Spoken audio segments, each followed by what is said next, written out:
Hey there, welcome back to SureFire Live. Thank you for joining me tonight. And it's another week of recovering from COVID. And I know it's out there. It's out there, and a lot of people are having it. And Tennessee is one of the, I think, number one places for transmission now. So it's just crazy. But I'm feeling a lot better. I got hit with it pretty good, and I was pretty tired was my main thing. But it's a weird disease, and things are better now. So thank you for joining me tonight. Two things tonight I was going to have a Brad Coulman on, who's a operations manager for Brickliners. And then I was talking to my friends, Carter and Taylor, and they were saying that only about 10% of the people or 15% of the companies had signed up for the new listings to leads program for CSI. If you're on the CSI website, you're a CSI certified sweep. This is very important that you listen to this first part of this broadcast, hopefully the whole thing. And Carter is going to walk you through, because we'll talk about it. So let me just bring Carter on. Hey, Carter. Hey, how you doing, man? Good, man. How are you? I'm good. I'm glad you're feeling better. Yeah, I'm getting there. I may have to blow my nose or something throughout this whole thing. But so let's, I saw a thing by Steve Jobs a long time ago. He said, just when you're tired of telling people how to do something is about the time they start to hear it. And I know we've talked about this for probably the last 30 days, not super heavy, but pretty heavy. It's been on a lot of social media things and Facebook and emails, but we still only have about 15% of the CSI certified sweep companies go in and update their information.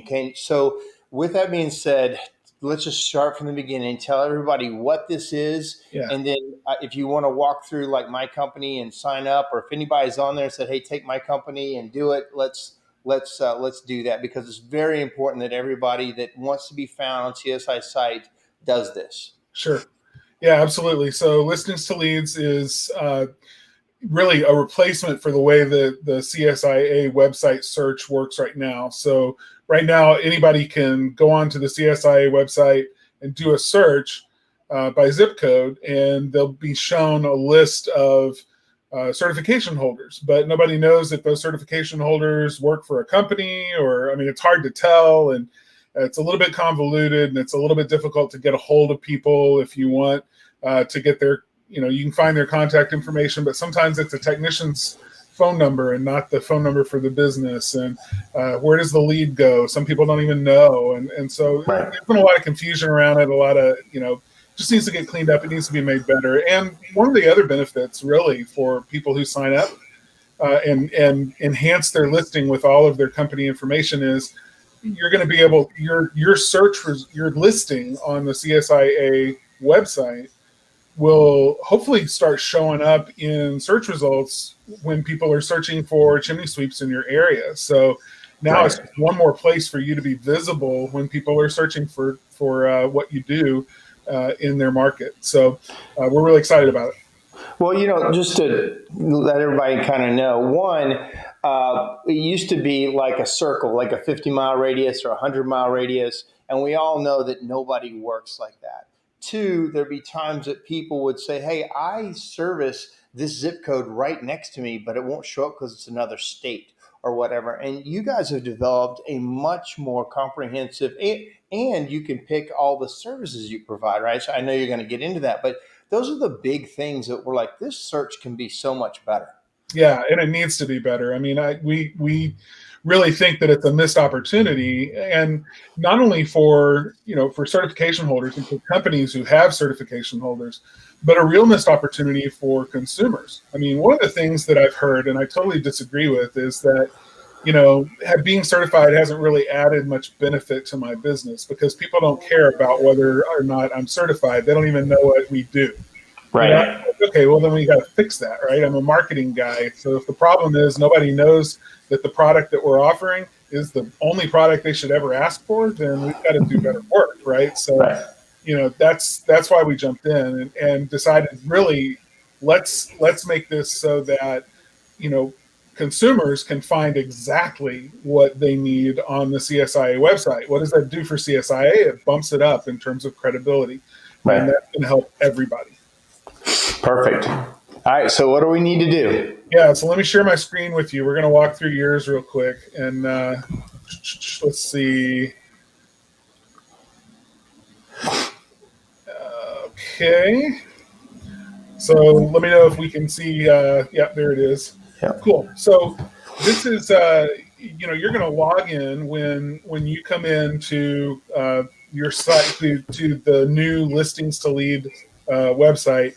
You're going to log into it, and you have to have a login because you're going to be managing, data about your business that we don't want your competitors being able to get in and junk it up or mess it up, right? So we want you to be able to control it. That's the reason that you have a login, and you'll be able to make some of these changes that are going to impact the way that you show up in search. Okay. Well, so to clarify that, you would have gotten an email, right? Everyone got an email this last week. What happens if they say, "Hey, I didn't get an email with this link"? No problem. So we're going to share a link, and it's just real easy. It's search.csia.org, and we'll share that again here in a little bit. Search.csia.org/login gets you in. Okay, that's the login. And if you haven't created your login, if you can't find the email with the right link and everything, then don't worry about it. There's a little forgot password link right there underneath the login button. All you have to do is click that, and you'll request a new password for your email address. If you don't know what email address to use, it's the one that is listed as the main contact email for your organization in the CSIA database. Okay. Right. If you don't know what email that is, then just a quick call or an email to the CSIA staff. They'll be able to tell you which email to use. Right. Good. Very good. Okay. So then we're in, right? We've created our account, added our password. Now we're into this page and looking at what's going on. So if you have multiple listings, because Mark, we're looking at yours, you have multiple listings because you have you're doing business in multiple markets. We're just going to look at the one here in Tennessee. You'll have the ability to update your logo, and it's super easy just to take a logo file that's on your computer, drag it over into the screen, and upload that, and then it'll show up with your listing. And I'll show you why that's important. It really gives a good first impression once that's added. And then these are the next sections that we're going to look at, right? And we can just twirl them down when we look at them, and you'll see the specific information that we want. Maybe this is not exactly the way that your company name appears in the CSIA database, right? Maybe you used a parent company name or the actual LLC that's a little different, but that's not how you're known in your market. Well, that's okay. Now we can just put it the way that you're known in your market where you do business. Put it the way that people who are searching for you would recognize who you are.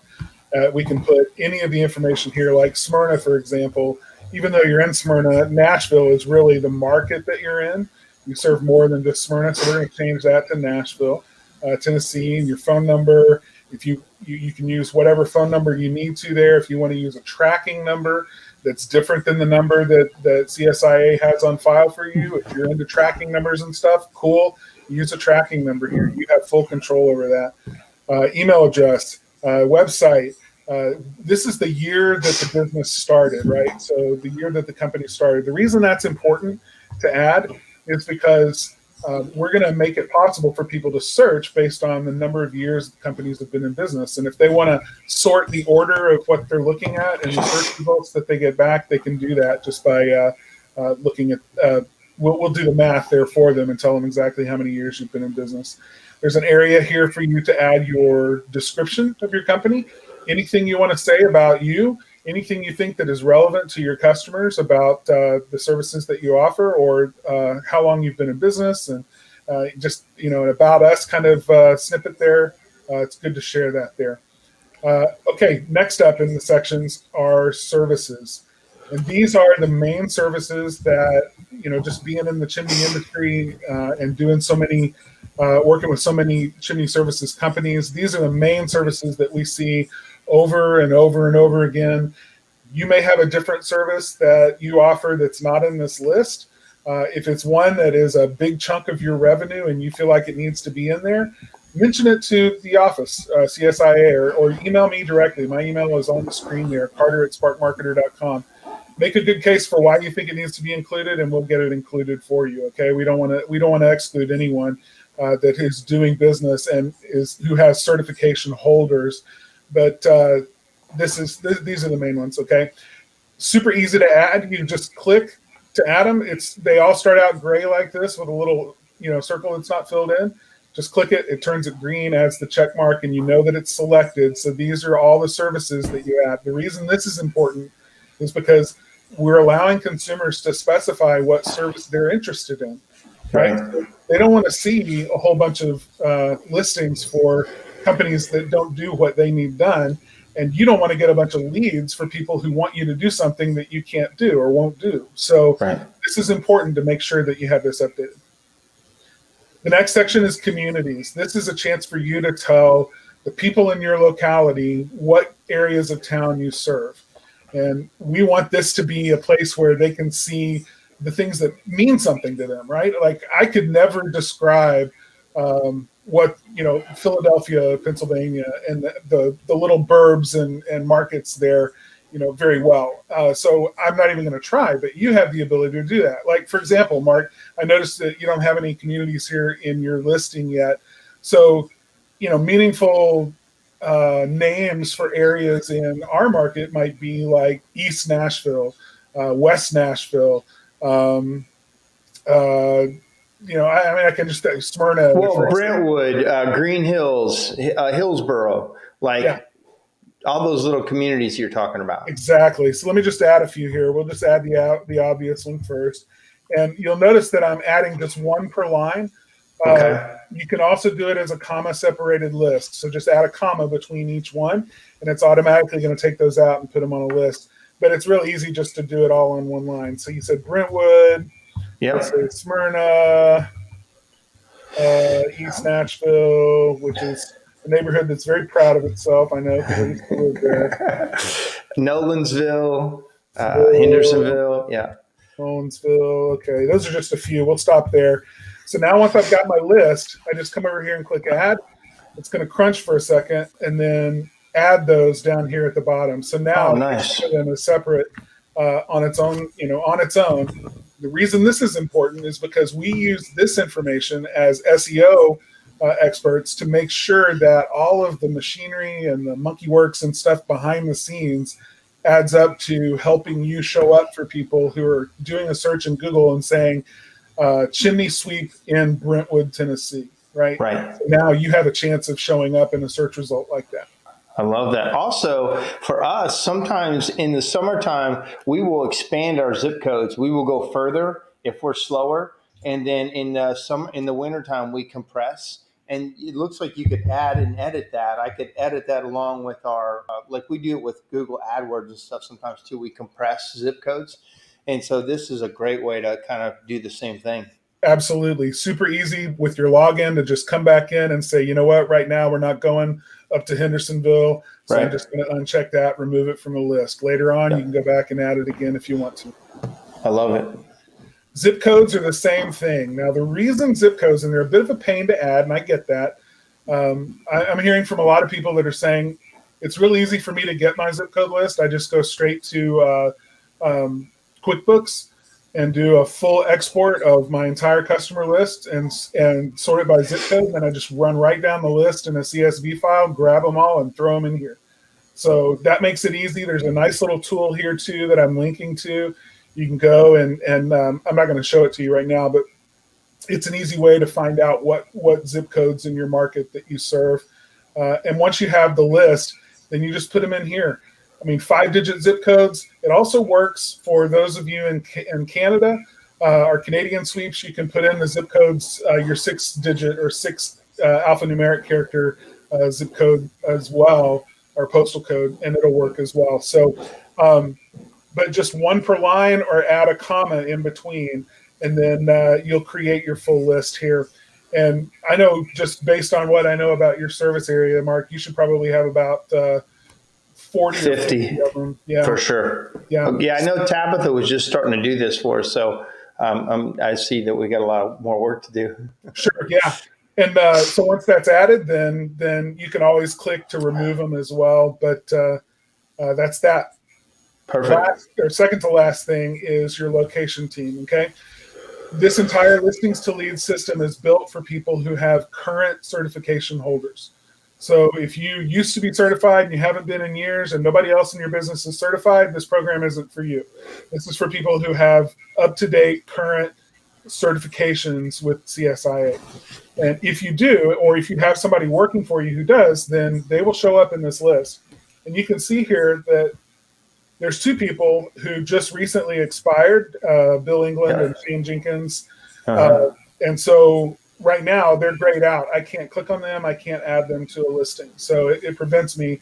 Now, if you go back and they were new, or if they're still with you and that just hasn't processed yet, then the next time I sync with the CSI database, they'll show up as options to be able to add. Okay. So you can choose as many or as few as you need to for each location. And once they're all added and everything looks good, then you're done with that section. And the final thing is where the magic really happens. Okay, this location settings here. There's a little toggle button that says include this listing in the listings to leads program and receive interested consumer leads.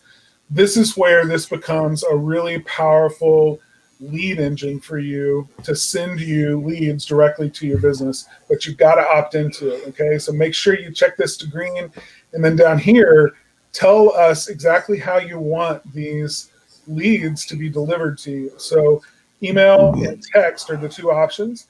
I know some guys like to run it all from their phones in the field, and that's cool. We give you the ability to do that. So if you want to text because it's faster for you to respond from the top of a roof, then just tell it you want text and give it the phone number that we can text you the lead, and we'll do that. So anytime a customer or consumer is on the CSI website, they're doing a search and they say, yeah, I'd like to hear more from this company, and they provide their contact details, then through the system, you get contacted with those details to be able to contact the customer yourself and turn them into your next customer. Man, this is awesome. I know this was an idea we had a year ago or so in one of our board meetings, and you guys said, I think we can do it, and you guys have done it. Couple quick comments. Bart Ogden says, those Spark Marketer guys have huge offices, big boss style. And Luke Curley says, it is easy and better. Everybody should do it. 15% is ridiculously low. I agree. I was talking to Carter earlier, and I said, in the past, CSI, you really haven't had to do anything. If you just pass the test and you pass classes, your icons showed up and your email showed up. And this is the first time we're really asking everybody to go in and help us be proactive and do something about it. So we're going to have to get everybody on board so this thing really works. But those who are signed up for it, it should really change the leads. I mean, if nothing else, if you just take education off of CSI, this becomes one of the strongest marketing tools that you have out there with customers that want chimney people. They want to know that you have certifications, and then they're going to be sent directly to you, which is going to be really different. And then Alan Rush says, awesome stuff, guys. Huge improvement from the current system. Yeah, couldn't agree more. What else? What else do we need to know? Let's see. The dates that this is going to actually launch, we can go over that real quick. Okay. So September 27th, which is it's Monday. It's the start of Chimney Safety Week. And that is the day that it's going to go live on the CSIA website for the first time. So consumers will be able to interact with it, search, and leads will, be possible at that point. Right now, we're focused on getting as many chimney sweep owners and companies into it to fill out and enhance all their listings so that everything is ready to go when we take it live. Right? There's nothing happens in the restaurant before the tables and chairs are put in place. What happens if people aren't signed up? What will happen? They just don't get the leads. They'll get a basic one. Yep. They'll just get the basic thing. That's right. Certain information the CSIA already has on file for organizations who have certification holders. And that information is bare bones. I mean, it's basically the name of the company, maybe an email address and a web address, almost always a phone number. And that's like one zip code? Yeah, one zip code, which is the zip code of the business. So think about it this way. If you don't sign up, then when people are searching for you, you're going to get your listing will show up, a basic listing, no logo, no service areas, no services selected, just your name and some kind of contact information there will be visible to people who search for that one zip code that you, where your office is located, where your address is located. So it really is important to fill out all the other stuff. So tell me real quickly on the other side, the customer facing side, if I'm a customer and I go on and I do this search, what comes back to me as a customer? Yeah, I wish I could show you that part right now. I'm not set up for it, unfortunately, Sure. but it's a great question. So it's going to look a lot like a Home Advisor search or a Google search where, somebody's going to be able to enter in their zip code, right? The one zip code where they live, where they're interested in having service done. And then our site now returns all of the companies that serve that zip code. And they'll be able to scroll through a kind of an abbreviated listings, just however many there are on the page, and look at that and decide. They can click on any one of them to open up the full profile to see everything that company has on their listing. But otherwise, it's just a really abbreviated kind of version, sort of like a search result in Angie's List or Home Advisor or any of them. Right. Great. Man, thank you so much for joining us and telling everybody about it. Is there anything else we need to go before we let you go? I just want to encourage everybody, please don't let technophobia or any other reason, we're getting into busy season, but you're only going to get busier. Now's the time to take care of this and get it done so it can be working for you. If there's anything I can do to help, my email address is right there. Make sure you contact me. I'd love to help you get this going for you. We want to make this industry even stronger, and we want people to find out about you because you've spent time, money, and effort to get certified. Let's make sure that people understand how important that is. Oh, beautiful. All right, Carter, thanks for joining us. Appreciate it. Thanks, Mark. Appreciate it. Feel better, man. Thanks, man. All right, guys, this is big stuff. I think it's going to be a game changer. I think it adds value to your certification. It helps customers find more qualified people instead of just Google ads or the map pack. This is a more qualified lead that comes to you, and anybody that does other paid for click lead services knows that those can be anywhere from $8 to $30 for a lead, and these are all free. It's going to work very similarly, especially the more people add to our system and add to the search results. It makes the CSIA's results show up better, from what I understand. So thank you again, Carter. All right, so my next guest is Brad Coulman. I actually barely know him, but a friend of mine, Jake Lawford, I got a little brain fog, I think, said, man, you've got to talk to Brad. He is an operations manager, and I think there's a lot of people that watch the SureFire Live, and that will get a lot out of talking to him. So, also, real quick, Chad Murray says, I'm in the house. Chad, glad you're with us, brother. So let me bring on, hey, Brad, how are you? Wonderful, Mark. Thanks for having me. Nice to see you and Chad both recovering as gracefully as we could hope through that crazy virus. So, man, yeah, it's real. It's very real. It can kick your butt. Somebody said COVID brain. I've heard about this thing called COVID brain. I think it's a real thing. It's like a fog or like something that happens to you. So hopefully it's temporary. But so Brad, we have a lot of people that listen that are not necessarily owners. They're also managers. They came along with, working for somebody, and they've fallen into this chimney world backwards. Tell us how you got into it, kind of where you started, kind of what you do now, and let's just start a conversation.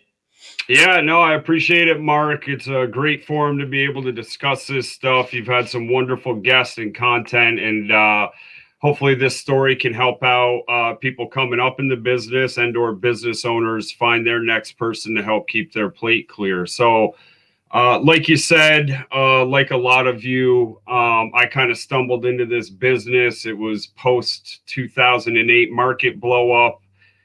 Jobs were being slashed. I just needed some employment, kind of stumbled around for a little bit, and happened to fall into Brickliners' door. And I was immediately excited about the opportunity to have a physical job, do a little bit of investigative work, certainly communicate with the customers and educate them, and saw a lot of room for growth just within our business. And I would like to think the industry. So I started off just as a capable physical set of hands as a helper. So I was able to learn the business really from the ground up. And then through some openings that were unbeknownst until that morning, I was able to hop into a sweeping and inspecting and estimating position. And there was this gap of, I didn't do it like the guy before me, and I wasn't sure how the guy next to me was doing it. So really started to open my eyes to the importance of standardizing the experience. It's not a Mark Stoner experience. It's not a Brad Coulman experience, but it's an Ashbuster experience. It's a Brickliners experience, and something that could be duplicated, something that could be taught and again standardized. So really enjoyed being a sweep. Really enjoyed the rapport building with customers. And then I had an incident where I slipped off a roof. I had some personal stuff going on. I wasn't prepared equipment wise. I could sit back and play armchair quarterback about why it happened, but the fact is, I fractured some bones in my spine and kind of had to reevaluate who I was, what I was bringing to the table, and again, kind of stumbled into this role of, well, you're not physical enough to slug a ladder around and get on top of a roof, but you know the business, you know the parts and components, so why don't you order some materials for us and kind of mind the shop? So that got old quick, and that can be replicated with people maybe who are don't have their sights set on something else at the moment. So navigated to, why don't you start scheduling repairs? And hey, you apparently like to talk, so why don't you do a meeting that gets everybody on the same page? And you know how these things go, Mark. A small, simple idea snowballs into something that just makes sense on a lot of levels. So let's hold a meeting. Let's share one guy's experience in the field so we can either duplicate that or steer clear of that situation. And thankfully, only one person had to go through it, not the entire company. So it sounds like you start off in one direction, and as you know, business and life handed you something different, you and Jake kind of agreed to move with it and develop a role. Real quickly, I got a couple comments about you already. Brad is the rock star of rock stars. Love that dude. One of my most favorite people I've ever had the pleasure of working with. That's a lot with Alan. He's worked with a lot of people.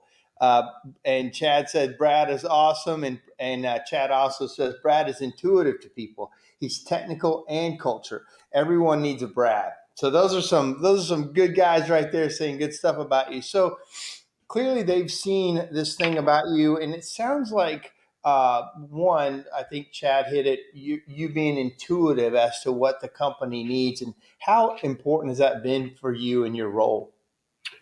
Super important. I would imagine on any scale of a business, there's a role to be had, a hat to be worn. But as the seasons navigate, you know, there's slow, there's busy, there's slow and busy. You kind of got to be able to adapt, and it's so easy to get stuck in. I'm the sales manager, so I'm just going to handle front end stuff when there could be clear deficiencies on the repair end or the back end of things. So doing this year 9 now, just being able to identify where things could be short, the predictability of the business, and just being able to plug a hole long enough to get the right people in the right place and continue to move forward. So let's talk about your role for a second. What is your actual role title? And then what do you make happen? Main reason I'm asking this question is if other people are listening, they're like, I need a Brad. I need a guy that does that. A lot of people say, well, what's the job title? What's the job description? So could you kind of explain kind of what that is for you in your role? Yeah, currently my position and title would be sales manager. So I look ahead at the sweeps, talk to the guys about the opportunities, follow up on how the experience for Mrs. Smith went, and then I'll ask them how they thought the experience went. I think it's important to, when we're in somebody's home, to read how our customers enjoying or not the experience. So really just what I enjoy about this business is the people game and understanding you can do a systems based inspection and sales process, but you need to understand your audience in the same breath. So to have both eyes kind of in two different places has been super important. So amongst other things, I track our numbers, see how many times we're proposing in the home, how many times we're closing in the home. And from that data, thank you, Alan Rush, very much. I think another moral of the story is we all need a coach on various levels.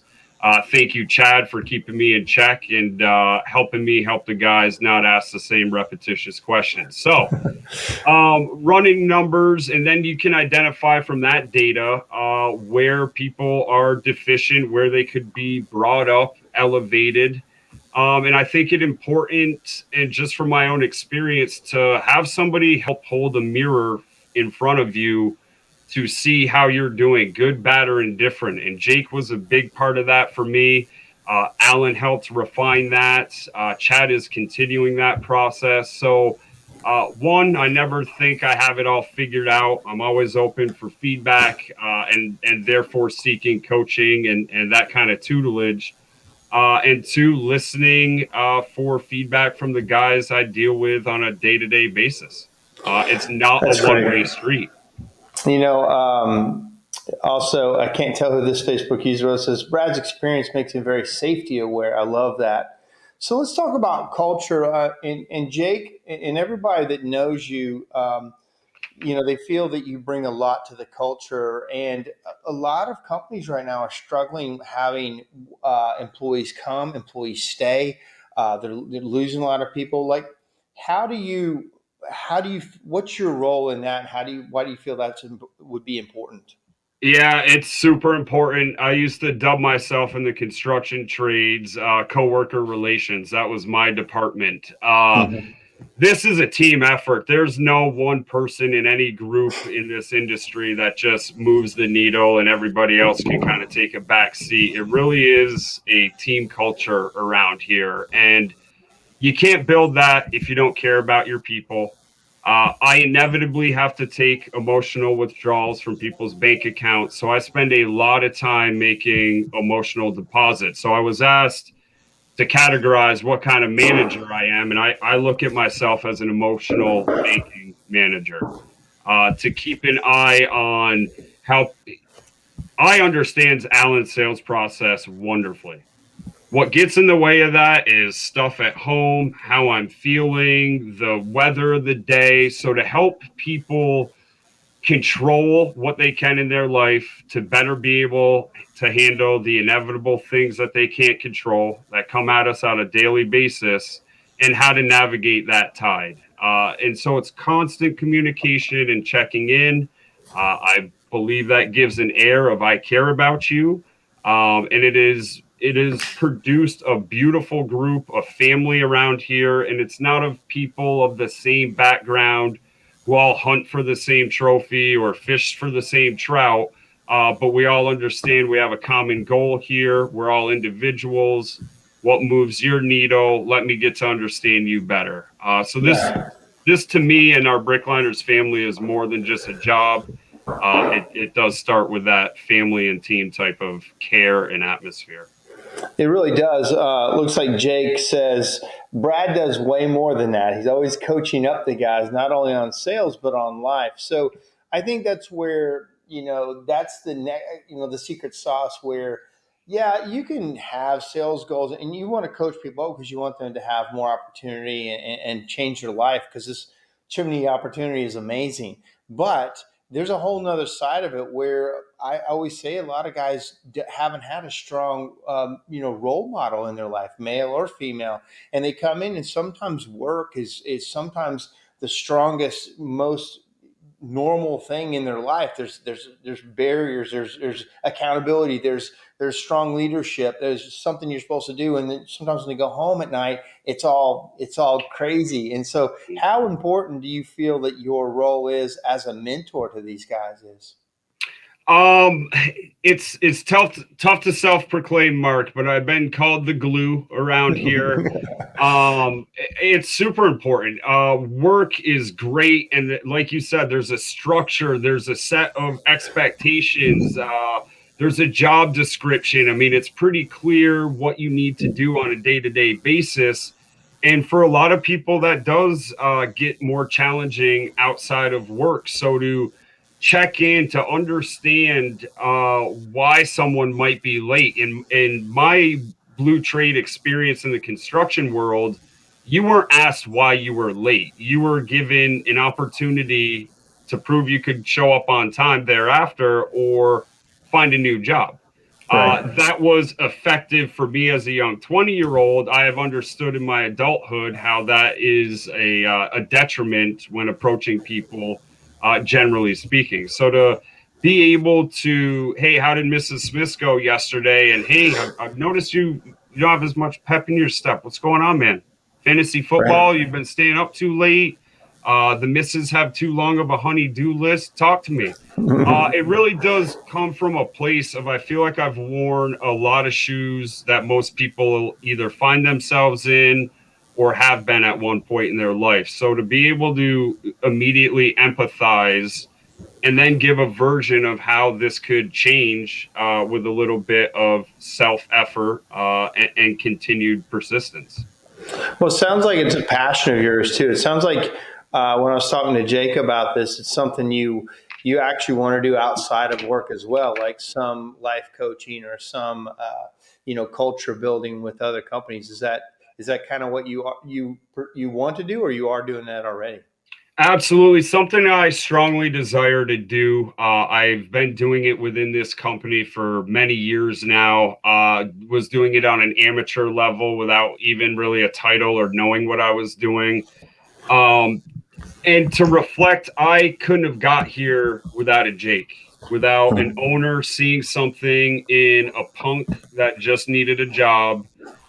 He was able to hold that mirror up. He allowed me to borrow that confidence. So I would speak to the business owners listening to this that Brads aren't unicorns. They're out there. They're in your business. And sometimes it just takes an owner believing in them, sending and or investing in them with training, conventions. Here's a book to read. I hated reading unless it was assigned, and I still hated it.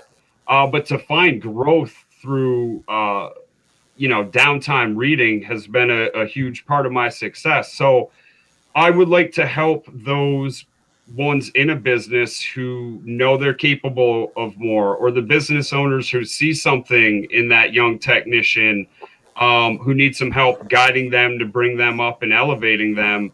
I can speak to a lot of situations and help identify areas where they can be brought up in this industry and go from a punk, low paid helper to a guy who sits in an office and enjoys talking life and relationships with people.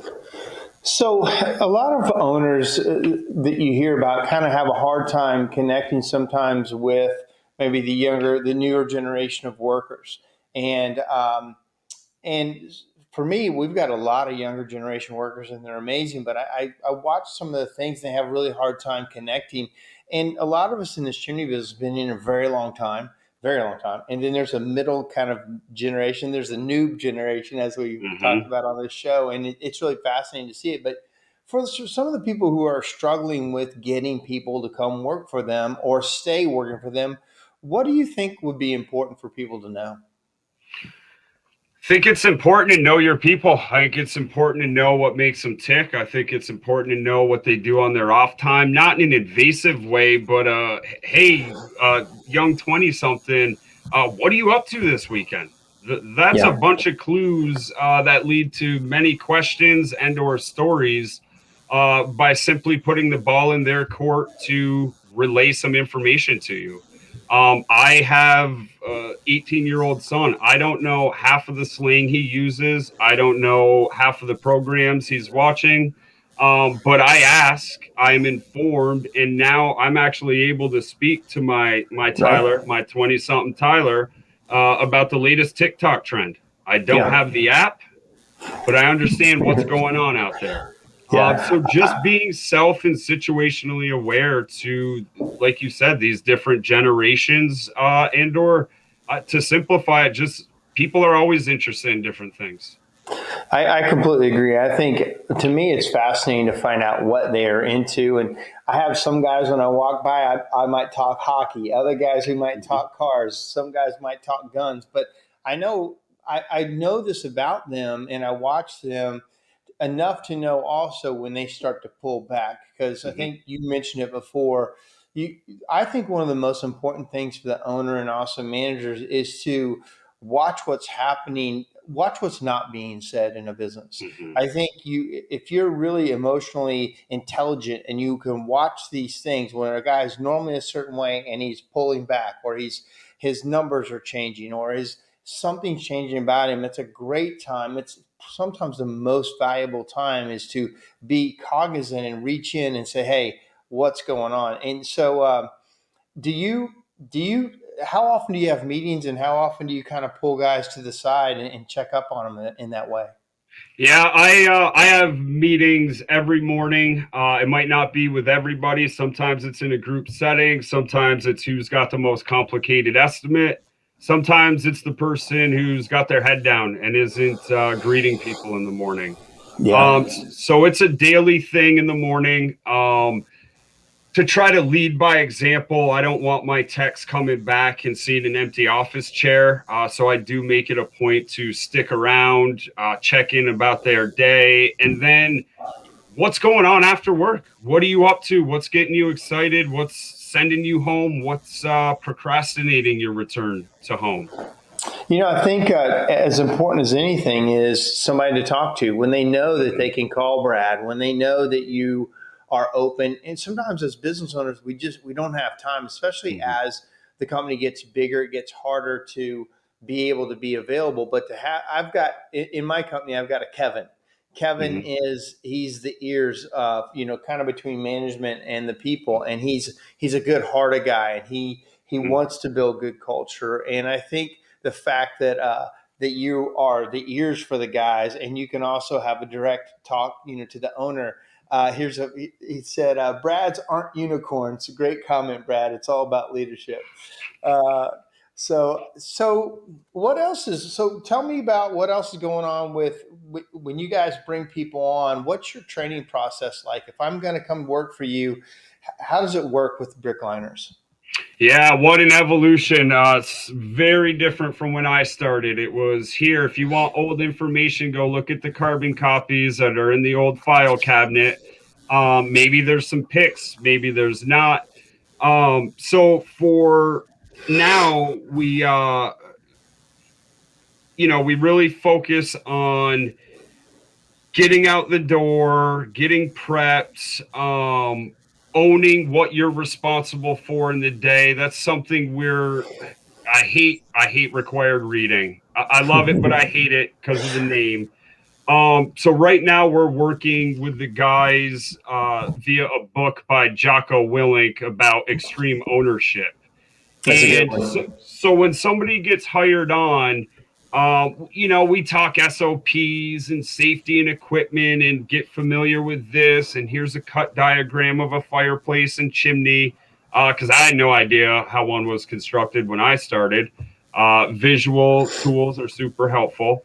But I make it very clear, listen, I will help you with whatever's going on. If you approach me with, Brad, I may have made an error, or Brad, I messed up. Here's the situation. What can we do? But if you come at me with Jimmy did this, Sally did that, Mrs. Smith was not pleasant today, I am less apt to hear what your problem is. So we Yeah. work on what do you own, because for good, bad, or indifferent, you are responsible, Mark, for sitting right here in that chair, me right here, And whatever, Tyler, your situation is, you have some ownership in that situation. So I I believe most people can learn the chimney business. We can learn how to sweep a wood stove. We can learn how to fill out an inspection report and build an estimate. But how do you handle stress? How do you handle difficult situations? That is what I give a preview to the new people about. I say inevitably there's going to be a situation. You're not going to like it. Let's see how you handle it. Own your part of that equation, and I will help you with the rest. Yeah, excellent. Yeah, the Extreme Ownership book. If you're listening and have not read Extreme Ownership by Jocko Willink and Leif Babin, excellent book. It's a great team building book, and it changes your thought process about how much you should be responsible for. When you hear what these guys had to be responsible for, it was almost impossible. But they take it and they show you in business how you can kind of take advantage of that thought process. So why, Brad? So you said you were a punk kid when you got into this. How does a punk kid find your footing and really enjoy this, and then also go to the next level trying to coach other people? Like, what about this business did you like that much to kind of dive in? Yeah, no, great question, Mark.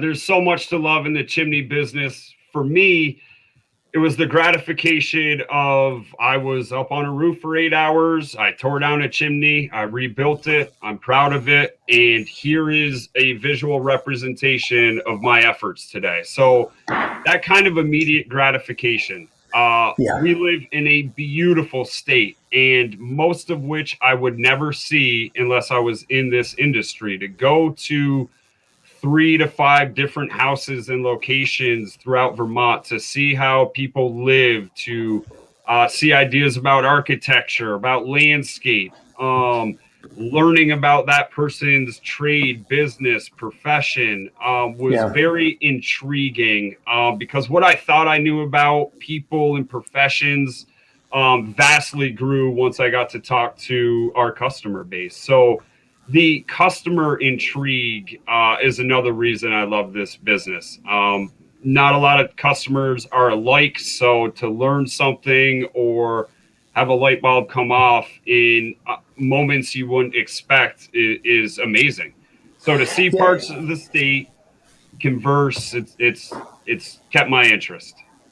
Yeah, I think it's a great point, Brad. One of the things I loved about the chimney industry was getting to know so many people and getting to know what they did and what makes them tick.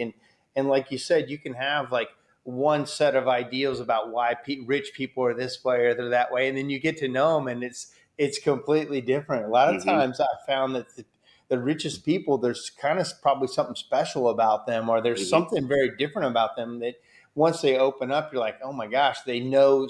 A friend of mine, one time we were driving up to a really wealthy house, and he was sitting beside me, and beautiful land, and it was on a lake, and beautiful house.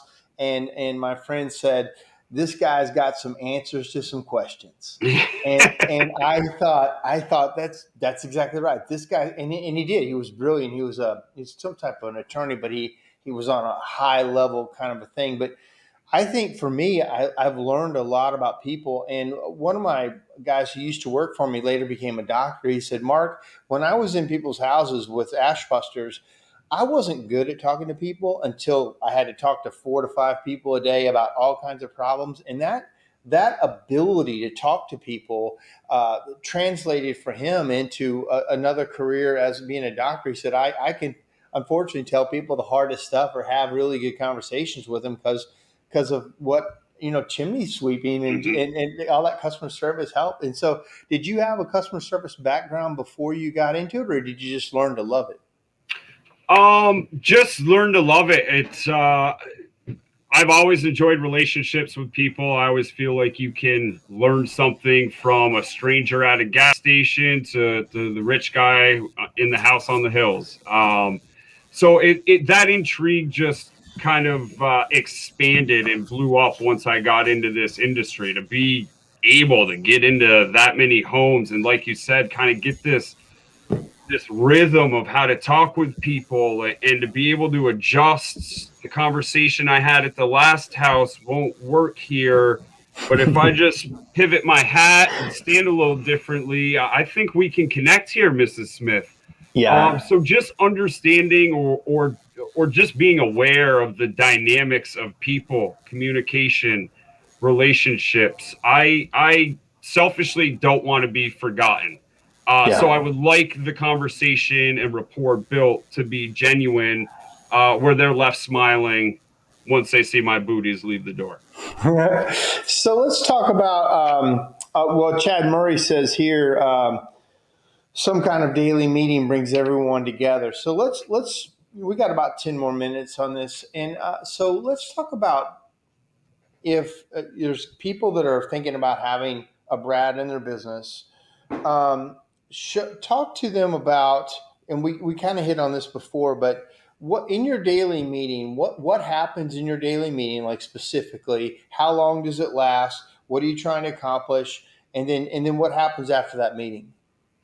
Yeah, I approach the guys or the group knowing what they're up to that day. Usually the repair guys, I'm just inquiring, you all set? You make sure you brought A, B, and C. Again, not to be nosy, but just doing this long enough, I know the forgotten bell or the forgotten mixing tub. Is this a stand-up meeting? Are we walking up? Are we sitting down? Like, what's happening? Oh, great. Yeah, to paint a picture, especially in these Delta times, it's been in the parking lot at a safe distance, standing up, very casual, in a circular type of formation. So, Dave, looks like you're down at the inn doing a tear down. You all set? Great. Good. And once I get through my repair people, I'm talking to my sweeps and estimators about their routes for the day. Seeing if they found any previous information that would be helpful for whatever they're running into, because we have kept a good job keeping track of that info over the years. Discussing yesterday's appointments. How did that go? Well, I thought I did everything right, Brad. We talked about gardens. I showed her the scanner. But I just couldn't seem to get her to agree to the work or understand the scope of work. So then I have that tech share that experience. Well, really, how did the conversation go? Do you feel like you were organized? Was it scrambled? Did you take your time? Were you thinking about your next appointment? And then through that, I want my other guys to hear, oh, wow, he struggles with that too. Right. Okay. In a group setting, I really try to make it safe. I've lived in those environments where you're blasted for bringing up something that you're already vulnerable about. So, Hey, been there, Ethan. Totally get it. Thought I won the Sweep of the Year award at this person's house. Yet when it came down to signing a paper, is like we were strangers. Right. So let's talk through that, and to again just try to share some experiences in that group setting, because we can then all grow exponentially versus one person learning one lesson until the next one happens. So that's once good. That happens, it's like let's get some Jocko style. Get out of here. I love you guys, but I don't want to see you. And on with the day we go. Yeah, that's great. Chad Murray says, Brad roundtables, love it. Great job. Yeah, that is true. So let's wrap up with, what do you think? I love talking to like to me, you're the next generation up guys. What are you excited about this industry? What are you concerned about? How can we do better? Like, what are some of the things that you think that you could see on the horizon that may be coming for us and that we could do better at? Yeah, great question, Mark. And I would imagine Jake has jaded me a little bit as he tries to stay on top of what we do better constantly. Should you be doing that? And can we do this better? So he's great with those repetitious questions over the years, Jake. Thank you. I'm excited because there is a lot of chimneys out there. There are a lot of homes out there. When we first started getting into this, we were so hyper focused on wood. And now with the growth of pellet, now with the knowledge about home heating and how destructive oil combustion can be to masonry structures, how destructive and corrosive gas combusting appliances can be to masonry structures. There, Mark, what excites me is educating the public and keeping them safe. There's a great slogan out there, keeping fire in its place. And that's really what we try to do. So that it's exciting. And then on the horizon, again, the Jaded with Jake thing is about technology. We have a beautiful software program we use for our inspections. We have all the techs have iPads. We got smartphones, which everybody should at this point. It's troublesome to go behind other sweeps that haven't gotten to that next level of technology. And education. Yeah. And education, it's hard, and no knock on the guys who have been doing it as many decades as I am old, but you can't educate on something you can't see. You can't see without a scanner. You can't see without getting on the roof. So again, to serve the community, which is why we are here, let's everyone up our game. Let's really check these things out so we can be very descriptive in our analysis of this person's home heating needs and chimney needs. Well, Jake said he wants you to talk about this. He says, talk about being a leader, not a savior, protecting your time and empowering the guys to level up. I think that's an interesting topic. Yeah, he's speaking from a place of experience. So it's easy to fall into a savior complex. I'm needed. I can solve the problem. I know what you're going to forget. So let me look at your truck and make sure you got it. I'm here to save you. It is awesome. What an adrenaline rush. What a great feeling. The problem is it never ends. There's no off switch to that when you train your coworkers that they have someone to lean on. I'm there. I will listen to you, but you are capable of saving yourself. And this is how I suggest you do it. Whether that's let's get to bed on time. Let's give yourself enough time in the morning for the misses, the cups of coffee, the walk of the dog, and then he runs off. Let's make sure we have time.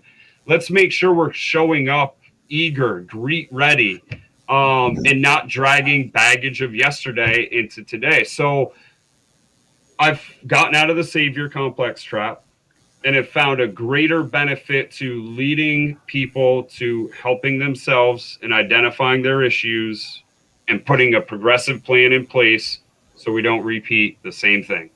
Yeah, that's really good. That's a hard one because when you become that savior, it feels good. It's like an ego thing. And a lot of owners, they hold all the keys to the castle close to them because they want everybody to have to come to them. And they don't like it when the people don't, come to them. But they want to have the guru, the firefighter, the teacher, and like you said, the savior. And so that's a really good point. And it's a lot more empowering to be that leader, but not the savior. You have to kind of watch them. You don't want to get, especially if somebody's going to get hurt, you don't want that. But you kind of have to let them fail enough you can't be a helicopter leader all the time over top of everybody. It drives people away mainly. Absolutely. So Bart Ogden says, accountability and responsibility. It always comes back to that. Well, Brad, it's been great to talk to you. I'm sure Jake, he was so excited to have you on this show. And I know everybody wishes they could have a Brad in their company. And I think it's important that we learn to develop leaders. As leaders, we develop better leaders. And it sounds like you do that as well. Let's just end on what's some leadership books that you've read or some leadership things that you've done that have helped you? Yeah, absolutely. Great question, Mark. Again, I would say if I could only have read one book in my adulthood that has gained me the most traction in my professional and personal life, it would be Extreme Ownership. Yeah. It's hard to digest life if it's everybody else's fault or problem and you're just the victim. it's so much easier to learn and grow when you understand your role in the situation you're in. So to read that book, Mark, I have a hard time buying into some books that are, in my mind, trying to get me to think a certain way or to change my perspective. But the way this book is written and the inarguable truth of how operating with extreme ownership is really the only way to operate. It's not really a buying into anything. It's a total shift in, I don't want to have my day dictated by the weather, how well I slept, whether or not the dog was quick on the morning walk. I want to be in control of those things. I want to be in control of how my day is dictated. So that to me was a very eye-opening book. As far as inspiring one from within, who doesn't love some Zig Ziglar, some Born to Win? To just have somebody, a stranger, speak to you about you are capable, you can do this, was another wonderful book. Yeah, Zig is hard to beat. Well, Brad, thank you so much for joining us tonight, and it's been a pleasure to get to know you, and thank you for being a leader in our industry, and we'll talk to you soon. Excellent. Likewise, Mark, thank you much for the opportunity. Hope you continue to get well. Yeah, thank you. Thanks. Oh, man, he was so great. I can see why Jake really wanted him, and the people who knew him, Alan and Chad especially, like, good dudes. So if you're out there and you are, you're not necessarily the owner of the business, that's a perfect example of how you lead, but not being the owner. But you also have a big part of the company. You help the company go. You help develop leaders underneath you. And clearly there's a lot of satisfaction in what we do by helping others.